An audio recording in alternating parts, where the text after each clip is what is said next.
गुणमद्भिः जनामोददं भक्तभद्रप्रदन्तं नमामीश्वरं सद्गुरुं साईनाथम् अजन्माद्यमेकं परब्रह्म साक्षात् स्वयं सम्भवं राममेवावतीर्णं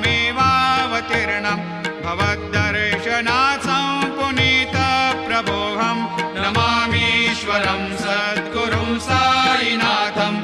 श्री साईश कृपानिधेऽखिलनृणां सर्वार्थसिद्धिप्रदा युष्मत्पादरजप्रभावमतुलं धातापि वक्ता क्षमः सद्भक्त्या शरणं कृताञ्जलिपुट सम्प्रापितोऽस्मि प्रभो श्रीमत्साई परेशपादकमलान् न्यान्यच्छरण्यं मम सायिरूपधर रागोत्तमं भक्तकामविबुधद्रुमं प्रभुं माययोपहतचित्तशुद्धये चिन्तयाम्यमर्निशं मुदा